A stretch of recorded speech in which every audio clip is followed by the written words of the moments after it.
tanda kutip ya Kak, kayak calo-calo seperti itu yang di luar nggak iya, ada iya. ya. Oke, ya pasti ini apa sih yang membedakan gitu ya sekolah biasa yang reguler gitu ya dengan sekolah rakyat ini? Yang membedakan tuh apa tuh penerimaannya? Oke, nah di sini bisa disampaikan kepada pemirsa yang ada bahwa perbedaan antara penerimaan siswa baru yang ada di SRMP 21 Manado dan sekolah reguler itu, kami di SR itu menerima siswa sesuai dengan data yang ada di Dinas Sosial dan BPSK.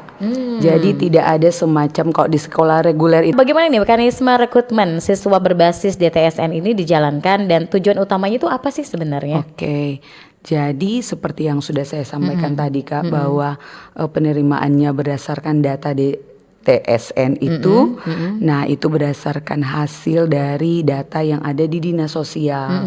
Nah untuk yang pastinya itu karena kami tidak ada pada posisi rekrutmennya, jadi posisinya kami itu ketika anak sudah semacam terverifikasi Terdata. dari DTSN itu, data dari Dinas Sosial dan data dari BPS, maka selanjutnya kami tinggal menerima saja. Tidak ada ya? Karena secara pasti saya bisa memastikan bahwa kami yang pendidik dan tenaga kependidikan yang ada di SRMP 21 Manado itu sudah ada aturan yang berlaku bahwa bagiannya kami adalah mengajar, mendidik dan membimbing siswa. Bahwa mungkin ada titipan, buat saya sih tidak ada.